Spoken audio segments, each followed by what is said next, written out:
BF এর সাথে দেখা করতে যাওয়ার কথা, রেডি হচ্ছি।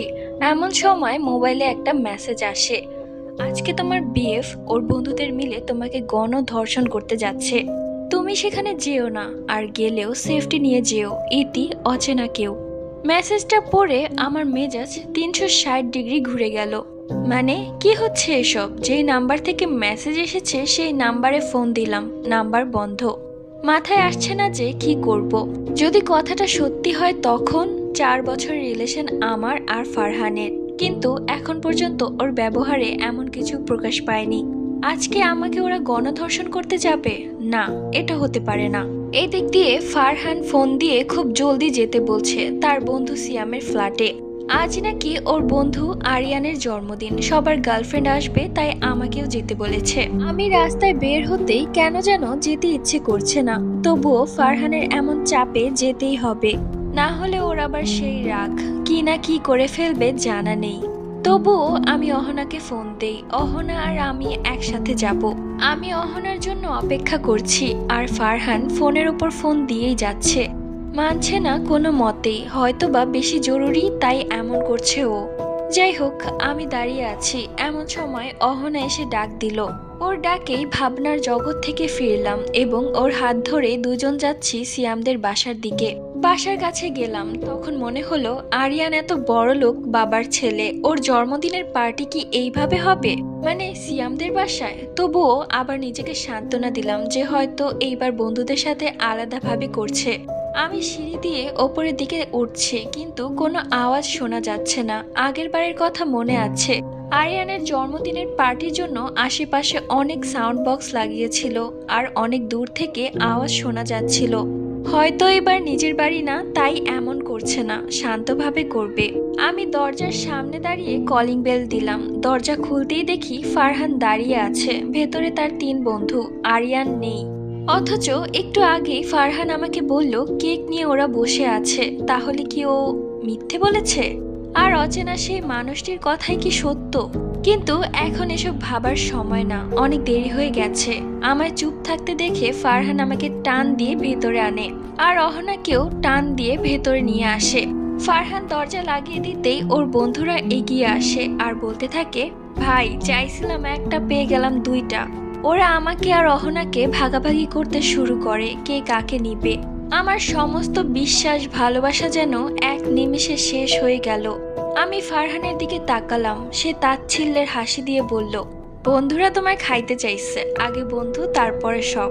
আমি শকড হয়ে গেলাম, তারা হিংস্র হায়নার মতো আমার আর অহনার দিকে এগিয়ে আসছে। অহনা কেঁদে শেষ, কিন্তু আমি তো এখনো শকড, কি রিয়েকশন দিব। একজন অহনাকে নিয়ে রুমে ঢুকে গেছে, আরেকজন আমায় কোলে তুলে খাটে ছুঁড়ে ফেললো। মাথায় আঘাত লাগলো, কিন্তু ব্যথা পাইনি, কারণ এর থেকে বড় আঘাত লেগেছে মনে। এখন মনে হচ্ছে যদি অচেনা মানুষটার কথা শুনতাম তাহলে হয়তো আজ বেঁচে যাই, আমি আর আমার বন্ধুটা। এখন একটাই দোয়া মন থেকে আসছে, ইস যদি সেই মানুষটা আমায় বাঁচাতে আসতো। যাকে আমি আমার জীবন থেকে বেশি ভালোবেসেছিলাম, সেই মানুষটাই আমাকে আর আমার বান্ধবীকে নিজের বন্ধু সহ ধর্ষণ করতে চাচ্ছে। আমার জন্য কষ্ট লাগলেও নিজের বান্ধবীটার জন্য বেশি কষ্ট লাগছে। বেচারিটা আমার সাথে এসে এমন বিপদে পড়লো, আমি যে কি করব বুঝতে পারছি না। এমন সময় সামনে তাকাতেই দেখি একজন লিখে রেখেছে, কোনো মতে নাকে হাত দাও, অচেনা কেউ। পর্দায় বড় করে লেখা এটা। ছেলে আমার জামায় হাত দিয়েছে, মানে খুলেই ফেলবে। তবু মনে মনে বললাম এইবার যাই হোক একে বিশ্বাস করবই। আমি নাকে হাত দিলাম, এমন সময় দেখি ছেলেটা আমার হাত দিয়ে হাসছে। এতে আমি চমকাইনি, চমকেছি তখন যখন আমি দেখি ছেলেটি হাসতে হাসতে কাঁদছে। সে চাচ্ছে হাসি থামাতে, কিন্তু পারছে না। এমন সময় আমি বুঝলাম আমারও হাসি পাচ্ছে, আমিও হেসে দিচ্ছি, না চাইতেও হাসছি আমি। সে হাসতে হাসতে বাহিরে বের হয়ে গেল, আমিও উঠে ওড়না ঠিক করলাম। এই দিক থেকে অহনাও হাসতে হাসতে আমার এখানে আসছে। আমি কিছুই বুঝছি না। হঠাৎ দরজার জোরে লাথি দেওয়ার আওয়াজ পড়লো। দরজার বাহিরে পুলিশ। তারা এসে 4 বন্ধুকে ধরে ফেলে, আর আমাদের হাতে একটা ইনহেলার দেয় এবং আমাদের নিতে বলে। আমরা সেটা নিতেই আমাদের হাসি থেমে যায়। এই দিক দিয়ে ফারহান ও তার বন্ধুরা হেসেই যাচ্ছে। পুলিশ তাদের ধরে নিয়ে যায়। আমি আর অহনা বাহিরে যাই, অহনা আমাকে ধরে কেঁদে দেয়। আমি তার কাছে কি বলে মাপ চাবো বুঝতে পারছি না। আমি তার কাছে মাপ চাইলাম, সে এখনো কাঁদছে। এমন সময় আমার মোবাইলে একটা মেসেজ আসে, অচেনা হলেও খারাপ না, সঙ্গ থাকলে আমি বিপদ তোমায় ছোপে না। মেসেজ পাঠানোর সাথে সাথে তাকে কল দেই আমি, কিন্তু ফোন বন্ধ। এত জলদি মানুষ কিভাবে কাজ করতে পারে? যাই হোক, আমি এত কিছু না ভেবে অটোতে উঠলাম। বাসায় এসে শাওয়ার নিয়ে বিছানায় শুলাম। এমন সময় একটা নাম্বার থেকে কল আসে, ফোন রিসিভ করি আমি। হাই আয়শা। হ্যালো আয়শা, আমি আয়ান। কোন আয়ান? আয়শা, আমরা কলেজে একই ক্লাসে ছিলাম। আমার তো মনে পড়ছে না। আরে আয়শা, তুমি কিভাবে ভুলে যেতে পারো আমাকে? আচ্ছা, আপনি মনে করান, আমিও চেষ্টা করছি। আচ্ছা, তোমার মনে আছে তুমি স্টেজে অনুষ্ঠান পরিচালনা করতে? হ্যাঁ। আর আমি দ্বিতীয় সিটে বসে তোমায় দেখতাম। না, এটা তো মনে পড়ছে না। আয়শা, তুমি তোমার যে কোনো বন্ধুকে আমার ব্যাপারে জিজ্ঞেস করো, তারা বলে দিতে পারবে। আচ্ছা, আমি জিজ্ঞেস করব। হঠাৎ তার ফোনের সাইড থেকে গিটারের একটা টিউন শোনা যাচ্ছে। এই টিউনটা আমার খুব চেনা লাগছে, মনে হচ্ছে এই টিউনটা আমি অনেক আগে থেকেই চিনি। আচ্ছা, এই গিটারের টিউনটা আমি আগেও শুনেছি। আচ্ছা আয়শা, এই গানটা মনে পড়ে নাকি দেখো তো। কোন গান? দাঁড়াও বলছি। আমি বাতাস হয়ে আসবো ওগো তোমার কল্পনাতে, তুমি অশ্রু জলে স্নিগ্ধ হয়ে আসবে মোহনাতে। আমি তোমার জন্য কাঁদবো ওগো, তোমার জন্য হাসবো, তবু থাকবে তুমি, থাকবে ওগো আমার অন্তরাতে। স্টপ! এই গানটাও আমার খুব চেনা। আপনি এটা কিভাবে জানলেন? আমি বলছি তো আয়শা, সেই মানুষটাকে তুমি চেনো, যাকে তুমি বোঝো। না, আমার মনে পড়ছে না। বললাম না, প্লিজ আপনি আমায় বলুন, আপনি আসলে কে? জানবে আয়শা, সময় হলে ঠিকই জানবে। এরই মধ্যে ফোনটা কেটে যায়। এমন সময় অচেনা সেই মানুষটার নাম্বার থেকে আয়শার ফোনে মেসেজ আসে, দেখা করবে। আয়শা খুশি হয়ে যায়। যে মানুষটা তার জীবন বাঁচালো, সেই মানুষটার সাথে তার দেখা করা তো উচিত। আয়শা হ্যাঁ বলে দেয়। আচ্ছা, তাহলে আজ রাত 12টায় কবরস্থানের সামনে দাঁড়াবা। আর বিশ্বাস করতেই পারো, কোনো ক্ষতি হবে না তোমার। আয়শা ঘাবড়ে যায়। রাত 12টায়, তাও আবার কবরস্থানের সামনে, কিভাবে সম্ভব? আয়শা অনেক চিন্তা ভাবনা করছে কি করবে, কিন্তু তবুও সে পুরোপুরি শিওর হতে পারছে না। আয়শার ভয় করছে, কিন্তু যেতে ইচ্ছে হচ্ছে। সে অনেক চিন্তা করে যাওয়ার সিদ্ধান্ত নেয়। রাত 11:55। আয়শা যত কবরের দিকে যাচ্ছে, তার তত ভয় করছে।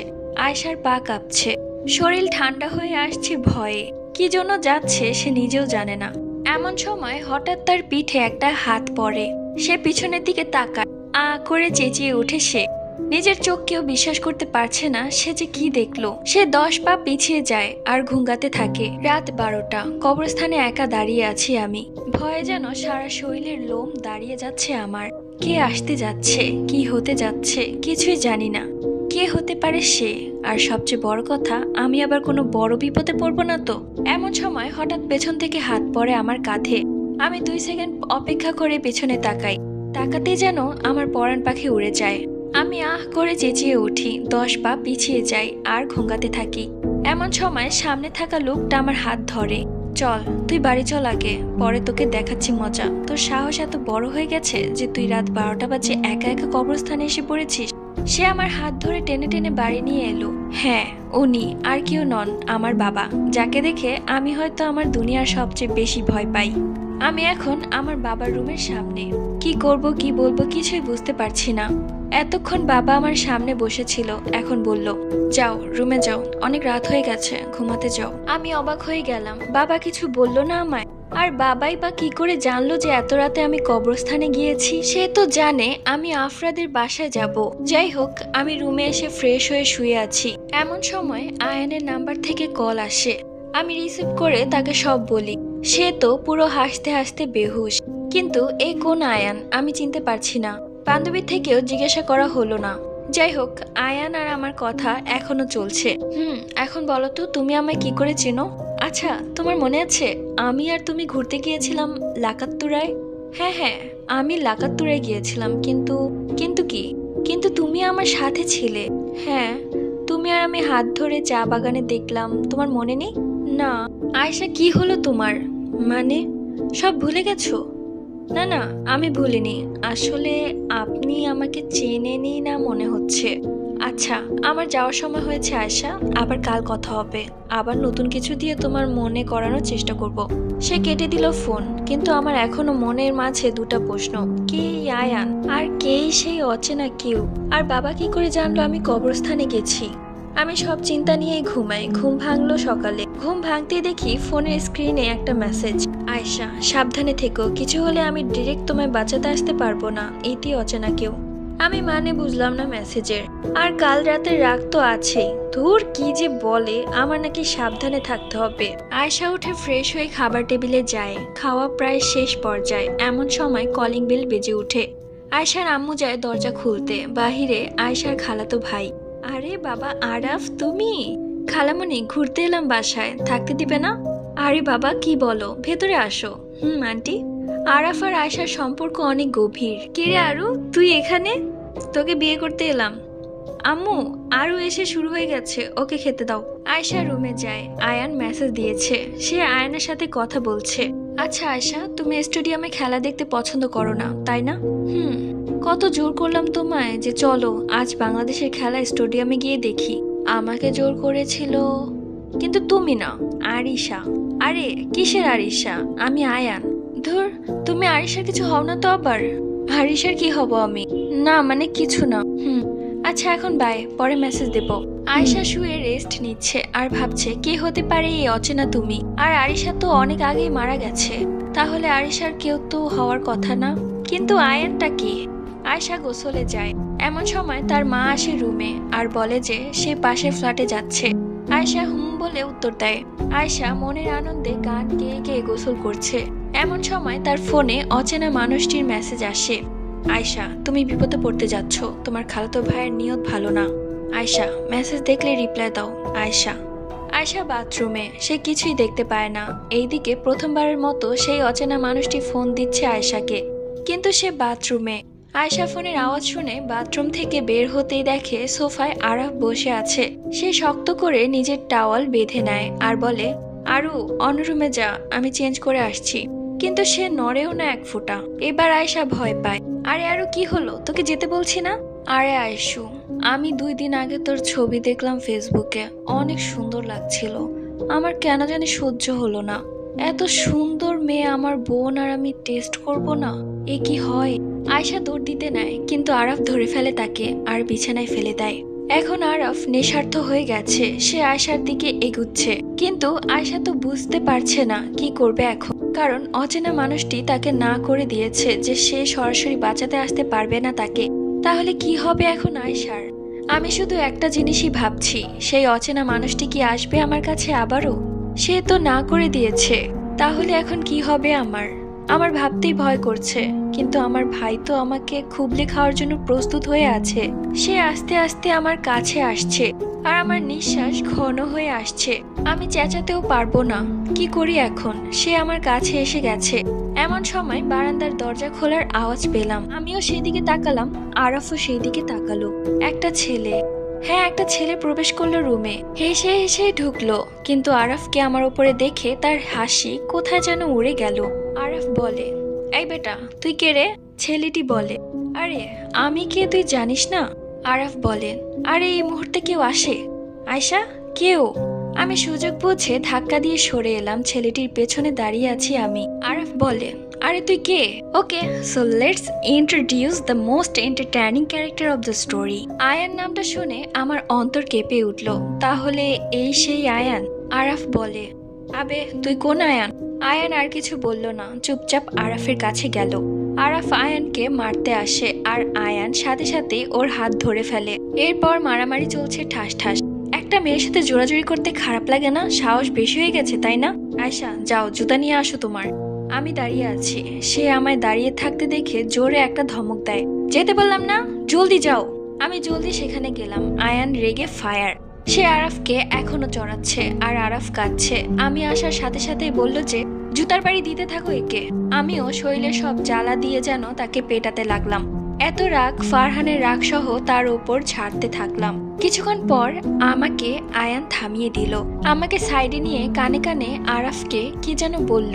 আর আরাফ চুপচাপ বিছানা থেকে উঠে ওর রুমে গেল। কিছুক্ষণ পর দেখি ব্যাগ নিয়ে বাসা থেকে বের হয়ে গেল। আমি কিছুই বুঝলাম না। আচ্ছা, আপনি আর কানে কানে কি বললেন সেটা তোমাকে বলতে হবে? Baby doll? না মানে, আর যাই বলো তোমাকে কিন্তু তোয়ালে সেই লাগে। এ মা, আমি এতক্ষণ এত কিছুর মাঝে খেয়ালই করিনি যে আমি এখনো তোয়াল পরে আছি। আমি জলদি রুমে গেলাম আর চেঞ্জ করে এলাম। এইদিকে আম্মুও চলে এসেছে। আমি বাহিরে এসে দেখি আম্মু আর আয়ানে গল্প করছে। আম্মু কি তবে আয়ানকে চেনে? আয়শা, তুই নাকি আয়ানকে চিনিস না? হ্যাঁ আম্মু, কে উনি? আরে আয়শা, ও হলো। থাক আন্টি, বলতে হবে না, আমি ওকে মনে করিয়ে দিব। আচ্ছা বাবা, ঠিক আছে। আমি চুপ রইলাম। আয়ান চুপচাপ এসে আমার হাত ধরে বলতে লাগলো, তোমাকে না নীল জামাতে চমৎকার মানায় আয়শা। এটা আমি জানি মিস্টার আয়ান। এটা আয়ান না, আয়ান হবে। সে যাই হোক, আমি তো আয়ানই বলবো। আয়ান আমার হাত ধরে বাহিরের দিকে নিয়ে যাচ্ছে। আন্টি যাই, আপনার মেয়েকে নিয়ে, হারিয়ে গেলে খুঁজেন না। আচ্ছা বাবা, যাও। আয়ান আর আমি বাহিরে চলে আসি। আচ্ছা আয়শা, তুমি তো নৌকায় চড়তে পছন্দ করো তাই না? করি। চলো আমরা নৌকায় ঘুরবো আজ। আচ্ছা চলেন। আয়নের সাথে থেকে আমি যেন ভুলে গেছি যে আজ সকালে আমার সাথে অনেক খারাপ কিছু হতে যাচ্ছিল। আমার আয়নকে জিজ্ঞেস করতে মনে নেই যে সেই বারান্দায় কি করে এলো। আমরা নৌকায় উঠি। আচ্ছা, আমার দুটো প্রশ্ন আছে আয়ান বাবু। কি প্রশ্ন? আপনি বারান্দা দিয়ে কিভাবে এলেন? আরে আমি এর আগে না হলেও 20 বারের ওপরে তোমায় বারান্দায় নিয়ে এসেছি। আন্টি কত বকলো আমায়। কি? Are you serious? 1,000,000% সিরিয়াস। আমার মনে নেই কেন? তা আমি কি করে বলবো? তাও কথা। আচ্ছা, তোমার দ্বিতীয় প্রশ্নটা আমি করে দিই। তুমি কি করে জানো? তোমার দ্বিতীয় প্রশ্নটা হবে তোমার নৌকা ওঠা কি পছন্দ, এটা আমি কি করে জানলাম, তাই তো? আরে হি আয়শা ম্যাম, আমি সব জানি। আসলে তুমি এমন কোন প্রশ্ন করবে তা আমি ভালো করেই জানি। কারণ যে এত কিছু ভুলতে পারে সে এটাও ভুলতে পারে যে আমি জানি তার নৌকায় ওঠা পছন্দ। আমরা নৌকায় করে অনেক দূর এলাম। এমন সময় মাঝি ভেতর থেকে ইলিশ বের করে আনলো, সাথে গরম গরম ভাত।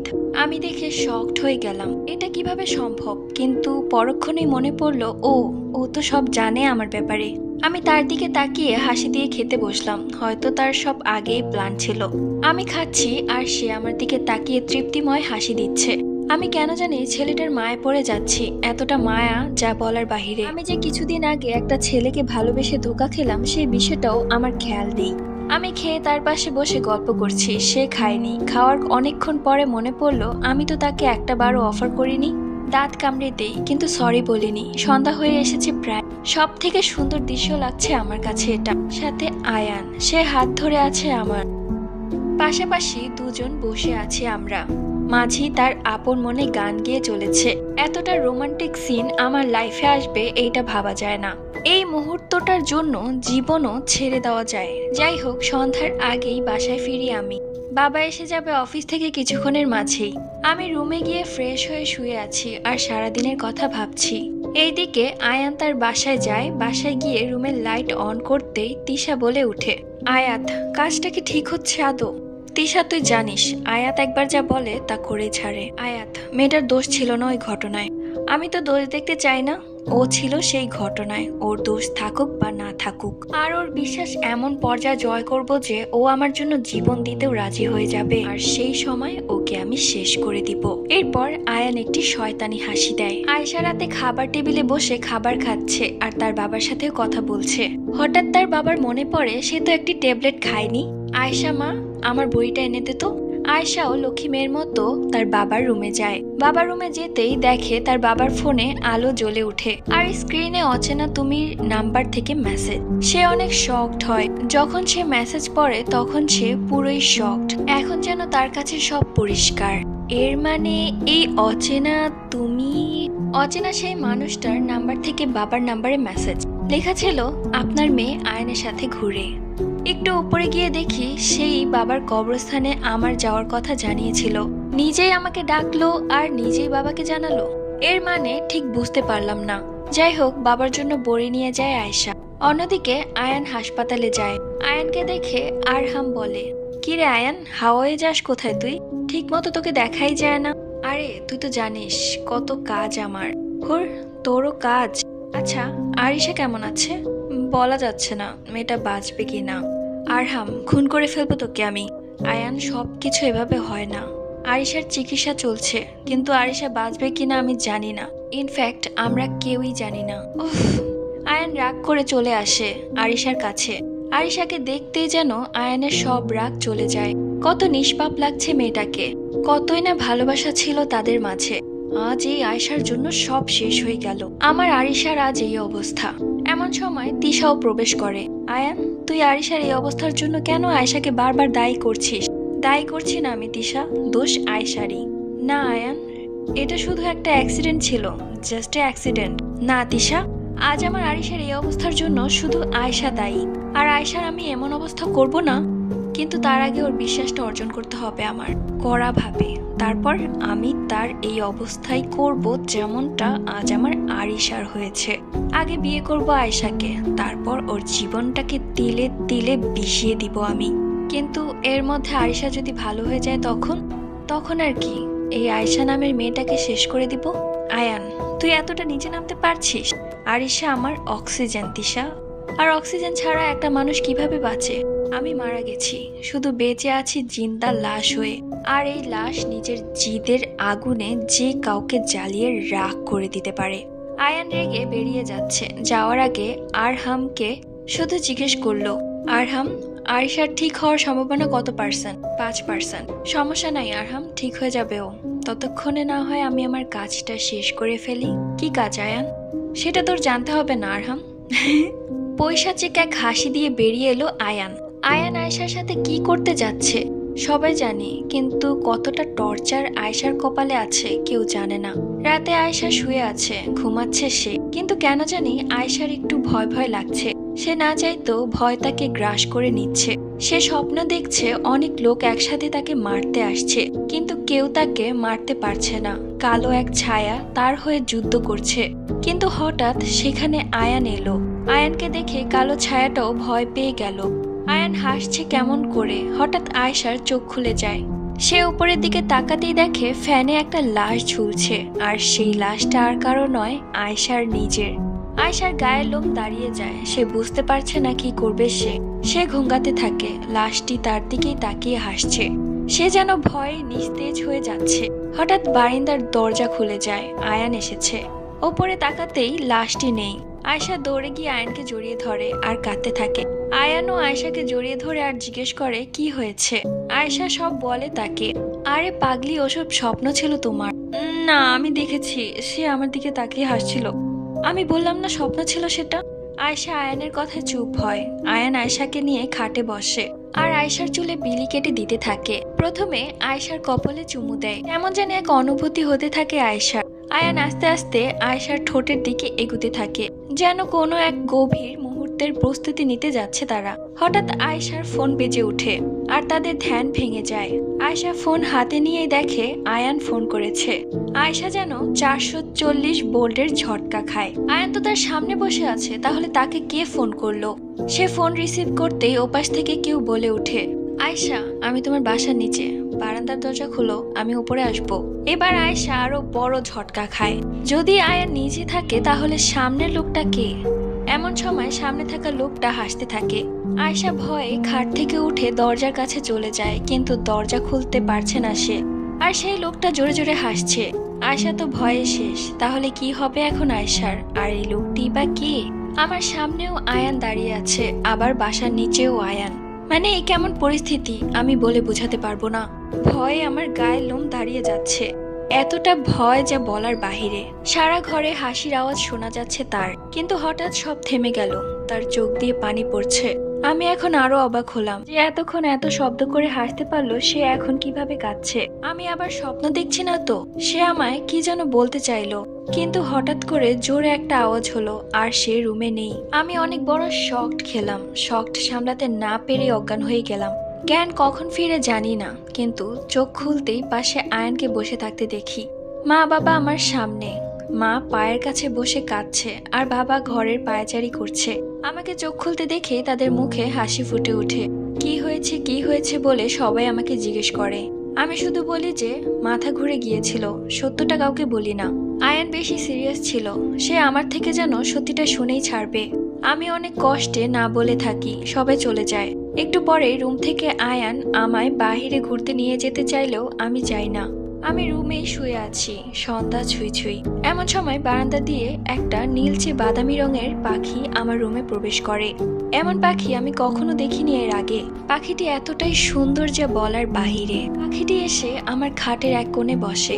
আমি প্রথমত একটু তাকিয়ে নেই তার দিকে। অদ্ভুত একটা সৌন্দর্য আছে পাখিটির।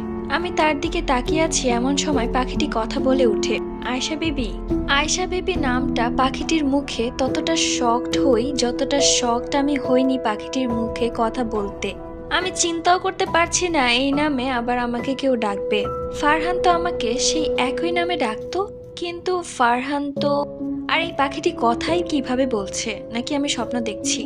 আমি এসব ভাবছি, হঠাৎ পাখিটি কথা বলে উঠে আবার, আয়শা বেবি, তুমি অনেকটাই শুকিয়ে গেছো।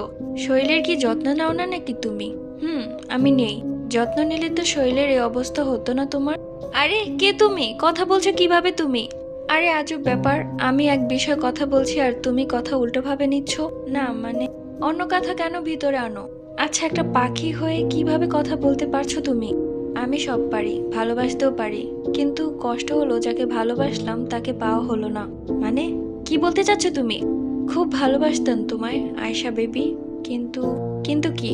কিন্তু পাখিটি কিছু বলতে যাবে তার আগেই কোথা থেকে যেন একটা ছুরি এসে তার গলায় লাগে আর পাখিটির মাথা ঘাড় থেকে পড়ে যায়।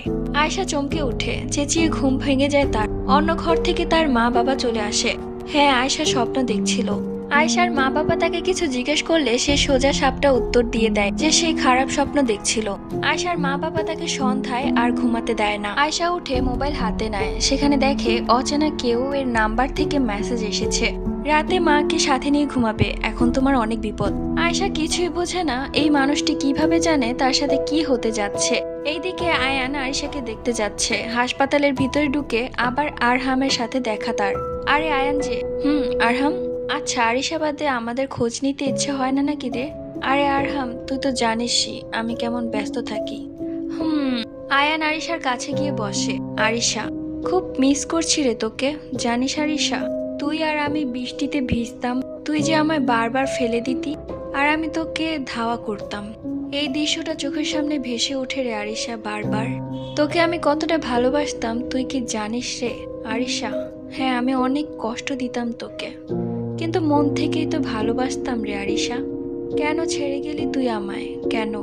ওই আয়শার জন্য, তাই না? ওই আয়শাকে আমি এমন শিক্ষা দিব, তুই চিন্তা করিস না আরিশা, তোর থেকে অনেক খারাপ অবস্থা হবে তার। আয়ান উঠে পড়ে। সে নিজের আড্ডায় আসে। অনেকদিন পর এখানে এলো আয়ান। মদের বোতলটা হাতে নিয়ে খাওয়া শুরু করলো। কিছুক্ষণ পরেই আয়ানের বিয়ে। আব্রাহাম, চলে এসো। স্যার, আজ এতদিন পরে এলেন যে? ওই বেটা, তোকে কি আমার বিয়ে এমনি রেখেছি? আমার খোঁজ নেস না তুই? আসলে স্যার, আমি ভাবতাম আপনি আপসেট থাকেন তাই। আসল কথা বল। স্যার, জিএফ এর সাথে একটু গ্যাঞ্জাম চলছে, তাই তো আর কি। জিএফ কথাটা শুনে আয়ানের মেজাজ গরম হয়ে গেল। আজ আরিশাও আয়ানের কাছে থাকতো, কিন্তু এই আয়েশার জন্য সব শেষ হয়ে গেল। এই, তুই হুমায়ুনকে ডাক দে, যা, ওর সাথে কথা আছে। আয়ান হুমায়ুন আসতে তাকে বলে আয়েশার গলার রক কেটে দিয়ে আসতে। আর হুমায়ুনও আয়ানের সব কাজ করে দেয়। এর আগেও অনেককে মেরেছে এরা। আয়ানের কথা শুনে হুমায়ুন নিজের ধারালো ছুরি নিয়ে রওনা হয় আয়েশার বাড়ির দিকে। আর সেই দিকে আয়েশা নিজের মায়ের সাথে শুয়ে ঘুমাচ্ছে। হুমায়ুন পাইপ বেয়ে বেয়ে উপরে উঠে। ঠান্ডা হাওয়ার জন্য বারান্দার দরজা খোলা। হুমায়ুন আয়েশাকে দেখতে পায়। সে ছুরি নিয়ে আয়েশার দিকে এগুচ্ছে। আয়েশাকে মারতেই হবে তার। সে আয়েশার অনেক কাছে এসে পড়েছে আর ছুরি আয়েশার গলায় চালাতে যাচ্ছে। এমন সময় হুমায়ুনের ফোনে ফোন আসে। হুমায়ুনের বউ ফোন করেছে। আয়েশা আওয়াজ শুনে হালকা নাড়া দিয়ে উঠলেও তার ঘুম ভাঙেনি পুরোপুরি। হুমায়ুন ফোন রিসিভ করতে ওপাশ থেকে কেউ বলে ওঠে, তোর বউ আর বাচ্চার মুখ দেখতে চাইলে চুপচাপ আয়েশাকে ছেড়ে নিজের বাড়িতে ফিরে আয়, না হলে তোর বউ বাচ্চার লাশও পড়ে যাবে। হুমায়ুন স্থির হয়ে যায়। এই শহরে কার এত বড় সাহস যে হুমায়ুনের পরিবারের গায়ে হাত দিবে? তবুও সে ভয় পেয়ে চলে যায়। হুমায়ুন শহরের নামী লোক, তাকে দেখে সবাই ভয় পায়। এমনও অনেক জায়গা আছে যেখানে হুমায়ুনের মানেই মৃত্যু। তবুও হুমায়ুন আয়ানের হয়ে কাজ করে। অনেক ভালোবাসে আয়ান হুমায়ুনকে, অনেক বিপদে সাহায্যও করেছে, কিন্তু হুমায়ুন আজ নিজের পরিবারের জন্য আয়ানের দেওয়া কাজ করলো না। হুমায়ুন কিভাবে মুখ দেখাবে আয়ানকে এটাই বুঝে উঠতে পারছে না। হুমায়ুন আয়ানের বাসায় গিয়ে দেখে আয়ান ঘুমিয়ে আছে। সে আর তাকে জাগায় না, সোজা নিজের বাড়ি চলে যায়। সকাল হতেই হুমায়ুন আয়ানের কাছে আসে। যখন হুমায়ুন আয়ানকে সব বলে, আয়ান শকড হয়ে যায় যে সে আয়েশাকে মারতে বলেছে। হুমায়ুনকে জড়িয়ে নেয় আয়েশাকে না মারার জন্য, কারণ আয়েশাকে এর থেকেও কষ্টের মৃত্যু দিতে চায় আয়ান। আয়ান ঘুম থেকে উঠে ফ্রেশ হয়ে আয়েশাদের বাসায় যায়। কলিং বেল দিতে আয়েশা এসে দরজা খুলে দেয়। আরে আয়ান, এত সকালে? না মানে এমনি আসলাম। এসো, আম্মু নাস্তা রেডি করছে, একসাথে খাবো। চলো। আয়েশার বাবা সকালে মিটিং এর জন্য বাইরে গিয়েছে। এখন আয়ান, আয়েশা আর তার মা বসে নাস্তা করছে। আয়েশা কি যেন ভাবছিল। এমন সময় আয়েশাকে আয়ান বলে উঠে, চলো আয়েশা, আজ ঘুরতে যাই। কোথায় নিয়ে যাবে শুনি? পাতালপুরে যাবে? যাওয়া যায়, কিন্তু এটা কোথায় পাওয়া যাবে শুনি? কেন, তোমার খাবারের ভিতরে? আয়ান, তুমি না অনেক বেশি করো। আয়ান হেসে দেয়। একটু পরে আয়েশা রেডি হয়ে আসে। আজ নীল শাড়ি পরেছে আয়েশা। দেখে মনে হচ্ছে একদম যেন আকাশ থেকে পরি নেমে এসেছে। আয়ান আয়েশার হাত ধরে বাসা থেকে বের হয়। তারা একটা রিক্সাতে উঠে চলতে থাকে। আচ্ছা আয়েশা, রিক্সাতে ভয় পাওয়ার জিনিস আছে জানো কি? রিক্সাতে ভয়? হ্যাঁ, এই দেখো, তুমি যদি পড়ে যাও বা তোমায় কোনো গাড়ি এসে মেরে দেয়, বাঁচার সম্ভাবনা 5% থাকবে মাত্র। আমি বুঝিনি কিছু আয়ান। আরে এমনি বললাম। এমনি এমনি কেউ কিছু বলে না। বুদ্ধিমানের জন্য ইশারাই যথেষ্ট আয়েশা। আমি বুদ্ধিমান না তো বুদ্ধিমতী। আয়েশা আর আয়ান পার্কে গিয়ে বসে। এমন সময় একটা গান বাজতে থাকে আশেপাশে। গানের সুরটা খুব চেনা লাগছে আয়েশার। সে বুঝতে পারছে না সুরটা কেন তার চেনা লাগছে, কিন্তু চেনা লাগছে খুব। সে দৌড়ে যায়। সেখানে গিয়ে দেখে একটা ছেলে গান গাইছে। গানের দিকে তার তেমন খেয়াল নেই, কিন্তু সুরের দিকে আছে। সুরটা তার চেনা লাগছে। এমন সময় আয়ান এসে তার ঘাড়ে হাত দিল। সে চমকে উঠে। আয়নের দিকে ভালো করে তাকাতে দেখে তার চোখ লাল। আয়ান, তোমার চোখ লাল কিভাবে? আরে পোকা পড়েছিল। ও আয়েশা, তুমি জানতে চাও না যে কে আমি? হ্যাঁ, আর কিভাবে সবাই তোমায় চেনে কিন্তু আমি না। ওকে, চলো আমার সাথে। কোথায়? আজকে আমার বাসায় নিয়ে যাব তোমায়। আচ্ছা। আয়েশা অন্ধের মতো বিশ্বাস করে ফেলে আয়ানকে। সে আয়ানের সাথে আয়ানের বাসায় যাচ্ছে। এইদিকে সন্ধ্যা হয়ে যাচ্ছে। আয়েশার কোনো খবর নেই। সে বাসায় আসছে না। আয়েশার মায়ের চিন্তা হচ্ছে আয়েশা আসছে না কেন। এমন সময় আয়েশাদের বাসায় কলিং বেল বাজে। দরজা খুলতেই বাহিরে আয়ান দাঁড়িয়েছিল। আয়ান, আয়েশা কোথায়? আন্টি। আরে তোমার মাথা বেয়ে রক্ত পড়ছে কেন? আন্টি, আমি আর আয়েশা পার্কে বসেছিলাম। হঠাৎ আয়েশা উঠে কোথায় যেন দৌড় দেয়। আমি তার পেছনে যেতে যাব, তার আগে কে যেন আমার মাথায় বাড়ি দেয়। আমি অজ্ঞান হয়ে যাই। চোখ খুলতেই দেখি আমি নদীর ধারে পড়ে আছি। আমি কিছু না ভেবে সোজা চলে এলাম এখানে। আন্টি, আয়েশা কি বাসায় আসেনি? না তো বাবা। তাহলে সে গেল কোথায়? আয়নের মাথায় বাড়ি দিয়ে কে যেন আয়েশাকে তুলে নিয়ে গেছে। এই খবর আয়েশার মায়ের কাছে যখন আসলো তখন সে ভয় পেয়ে গেল। এটা কি করে সম্ভব? আয়েশার সাথে কার এত শত্রুতা থাকতে পারে? কিন্তু এটা দেখার আগে তার খেয়াল হয় আয়ানের মাথা থেকে রক্ত পড়ছে। সে জলদি করে আয়ানকে হাসপাতালে নিয়ে যায়। আয়ানের মাথা থেকে অনবরত রক্ত পড়েই আছে। তাকে ভর্তি করে রক্ত পড়া থামানো হয়। শরীর থেকে অনেক ব্লাড লস হয়। এখন তার সুস্থ হতে কতক্ষণ বা কতদিন লাগবে জানা নেই। আয়ানের পাশে বসে আছেন আয়েশার মা। আয়েশার বাবাকেও ফোন করে জানায় আয়েশার মা। আয়েশার বাবা আয়েশার নিখোঁজ হওয়ার খবর শুনে শকড হয়ে যায়। অন্যদিকে আয়েশা আয়ান নামক আরেক লোকের সাথে এখন তার বাসায় ঢুকতে সে চারিদিকে বিভিন্ন রকমের ছবি টানানো দেখতে পায়। চারিদিকে দু একটা ছেলের ছবি। তারা যমজ, কিন্তু ছোটবেলার ছবি এটা তাদের। আচ্ছা, এই ছবিগুলো কার? চিনবে না তুমি আয়েশা, কারণ তোমার তো মেমোরি লস হয়েছে। আমার মেমোরি লস মানে? কাহিনী শুনতে চাও তবে তুমি আয়েশা? কিসের কাহিনী? তোমার সিলেটের সেই ঘটনা মনে নেই আয়েশা? যেদিন তুমি আর আরিশা একসাথে আসছিলে আর আসার সময় তোমার গাড়িতে টক্কর দেয়। হ্যাঁ, আমার মনে আছে। আয়েশা, মজার ব্যাপার কি জানো? তোমার সব মনে আছে, শুধু আয়ান, ফারহান আর আমার প্ল্যানিং এর কথা মনে নেই আয়েশা। প্ল্যানিং মানে? কিসের প্ল্যানিং? আয়েশা ডার্লিং, সেই দিন তোমাদের অ্যাক্সিডেন্ট হয়নি, আমিই করিয়েছিলাম। কি? আপনি? আর আপনি আয়ান না? হাই আয়েশা, তুমি এখনো বুঝোনি যে আমি আয়ান না? কি চান আপনি? আমাদের অ্যাক্সিডেন্টেই বা আপনি কেন করিয়েছিলেন? I am the most disgusting character in the story. Ayan Mustari Jihan. Ayan আর আপনি যমজ ভাই? আর ছবিটি আপনাদের? হ্যাঁ, এই ছবিগুলো আমাদের। আপনি কেন করলেন এইসব? এগুলো পরে যেন, তার আগে বলো তোমার অচেনা কেউ মানুষটি কে?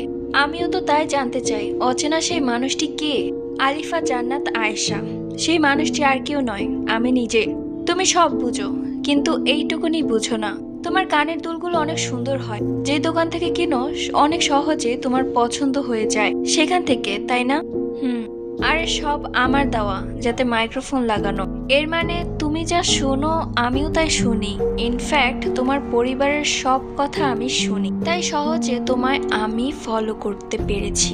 আমার কথা ছিল তোমার বিশ্বাস অর্জন করা, এবং সেই বিশ্বাসকে এমন ভাবে ভাঙা যা তুমি চিন্তাও করতে পারবে না।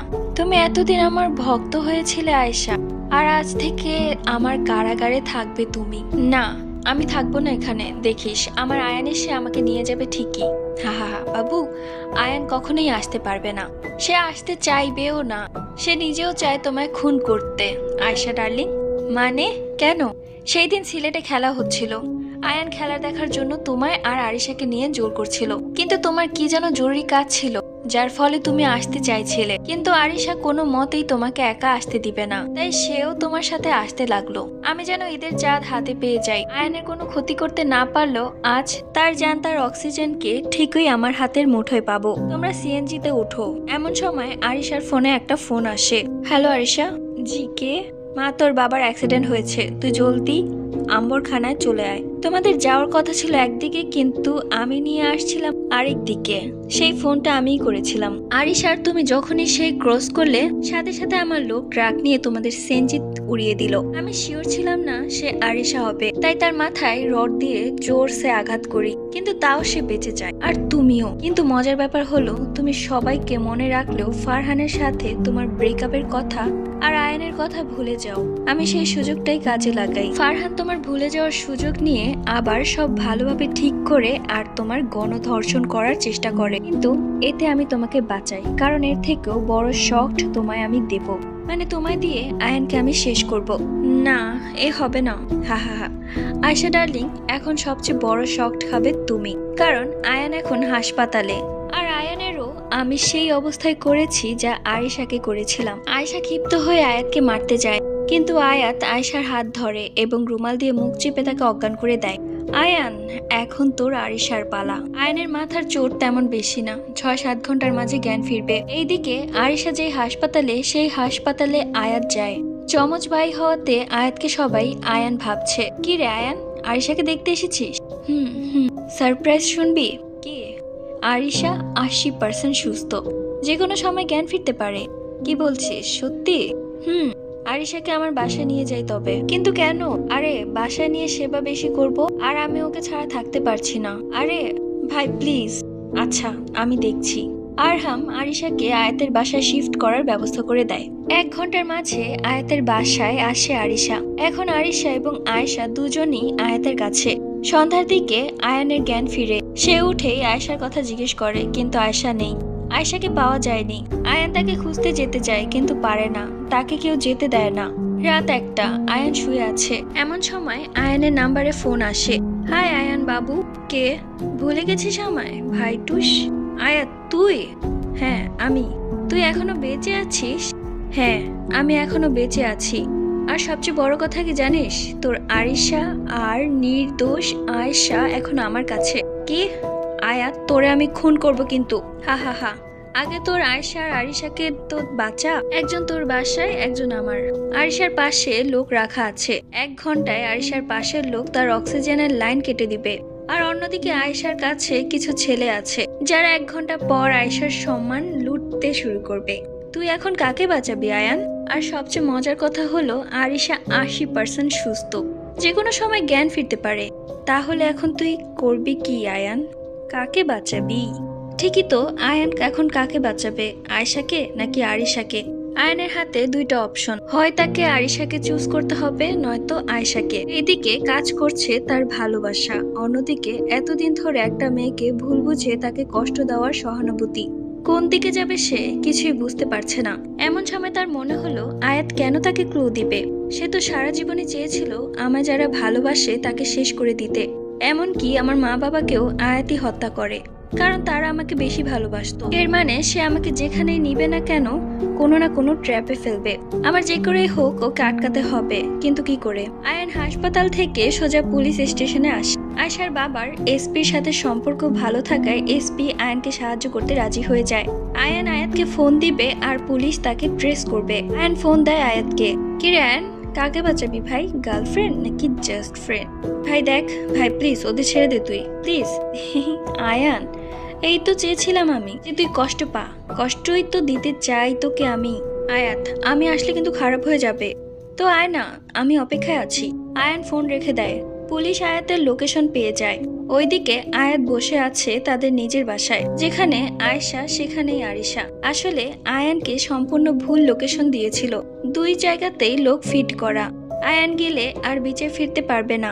এখন আয়ানের মাথায় প্রশ্ন ঘুরছে যে কিভাবে আয়াত বেঁচে গেল। সে তো অ্যাক্সিডেন্টে মারা গিয়েছিল, নিজের হাতে তাকে কবর দিয়েছে আয়ান, কিন্তু কিভাবে বেঁচে আছে সে? নানা প্রশ্ন নিয়ে নিজের বাসার দিকে যাচ্ছে আয়ান, সাথে পুলিশ। আয়ান ধীর পায়ে তার ঘরের দিকে এগুচ্ছে। এইদিকে আয়াত বারবার নিজের লোকদের ফোন দিয়ে কনফার্ম করছে যে আয়ান সেখানে গেছে কিনা, কিন্তু খবর না পেয়ে ক্ষিপ্ত হয়ে গেছে।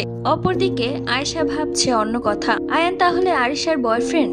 তাহলে কি করে সব মনে রেখেও এটা ভুলতে পারে সে? তার মানে কি আরো কিছু সে ভুলে গেছে? এমন কি কিছু আছে যা আয়েশা স্ক্রিপ্ট করছে? আয়েশার মাথায় কিছুই আসছে না। আয়েশা নিজের মাথায় চাপ দিচ্ছে। এমন সময় সে কানের দুলে হাত দিল। সামনে নিয়ে এসে ভালোভাবে দেখছে, না সেখানে কোনো মাইক্রোফোন নেই। তাহলে কি আয়াত মিথ্যা বলেছে? এইসব ভাবছে আয়েশা। হঠাৎ সামনে গুলির আওয়াজ। সামনে তাকাতেই দেখে আয়াত মাটিতে পড়ে আছে। আয়াতকে গুলি খেতে দেখে আর পুলিশ দেখে আয়াতের বাকি লোকেরাও দৌড়ে দেওয়া শুরু করে। গুলির আওয়াজে আয়েশার মাথার একটা আঘাত মানে একটা শকের মতো। সে কি যেন মনে করতে পারছে।